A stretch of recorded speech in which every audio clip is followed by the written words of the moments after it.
Welcome.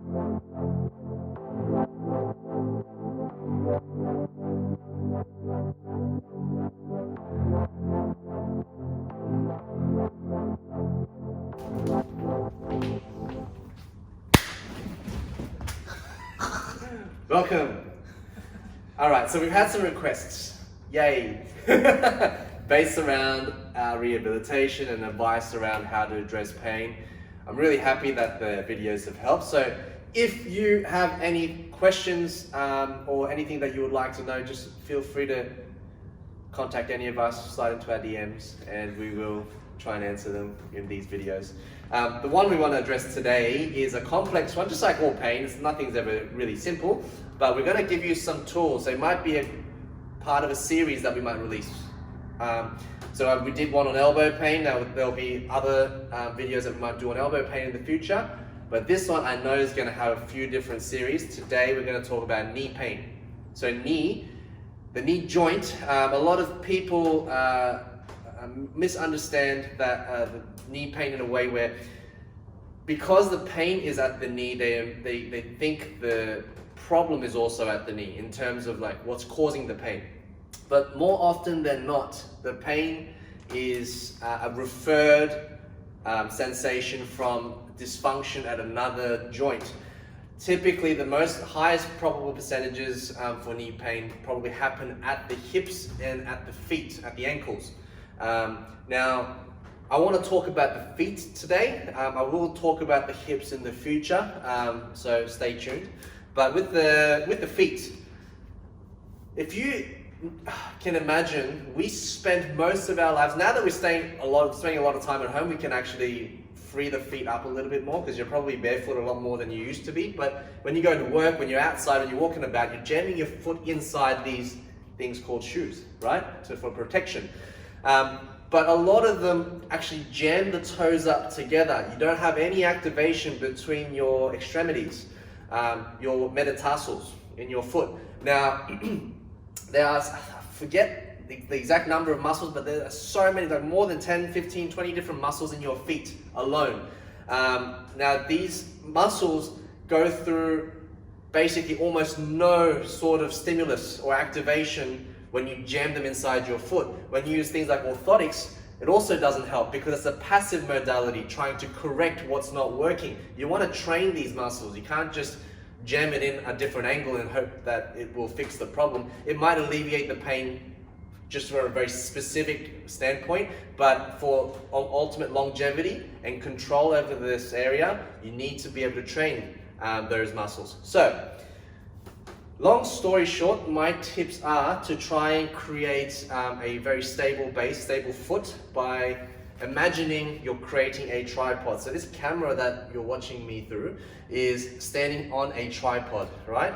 A tripod is, well, how we define a plane is by 3 points. So if you only have 1 point, that's just the location, right, in space. If you have 2 points, that's a line. If you have 3 points, it defines a plane. So we want to define the plane or define the foot in a very stable format. So we want to focus on 3 points in the foot, which is the knuckle, not the toe, but the knuckle underneath the big toe, the little toe, and the heel.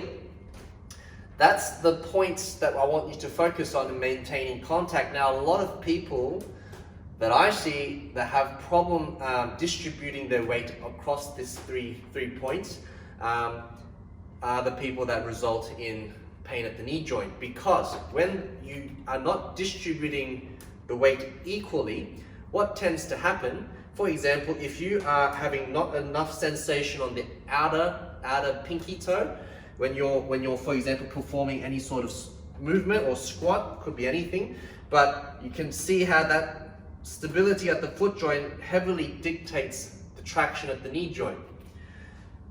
Now, the opposite could also happen. So some of the cues that we use when we teach you how to squat is knees out. Now, knees out can actually destabilize your foot sometimes, where the big toe, you are unable to maintain tension and it actually lifts off. So some of the things that I like to use are like bands. You don't have to use a band, you can use like a string or whatever you have at home.